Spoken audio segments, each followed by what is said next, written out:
गइल बाटे हमके कुछ नहीं भावता केतनो कोशिश करी मन बहलावे के तइयो तोहर याद आवता।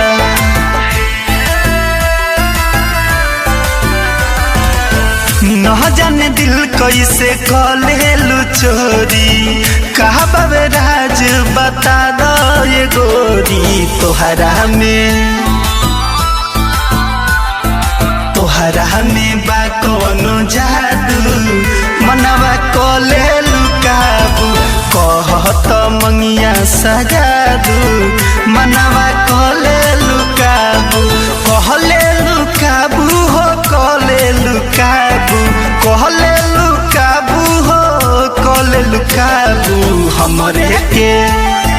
हमरे बनाल सोना बाबू मनवा कलेलु काबू कहत मंगिया सजादू मनवा कलेलु काबू। रिकॉर्डिंग स्टूडियो बसंत बाजार।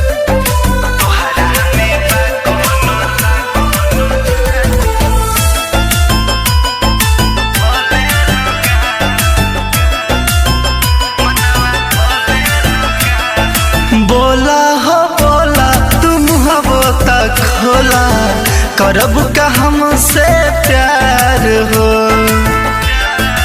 ए हो साथ निभाई साथ जन्म ले रहब बन के तोहार हो कके देखो भरोसा कसम से होए न देहब निराश हो रखब तोहरा सीना में छुपा के कर तू विश्वास हो ऐसे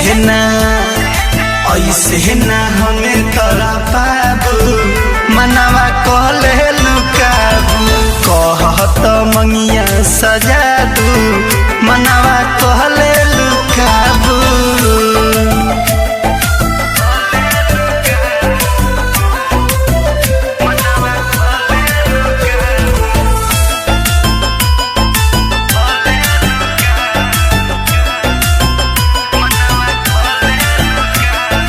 हमारा तू सपना के रानी के जैसा लागेलू ये जान हो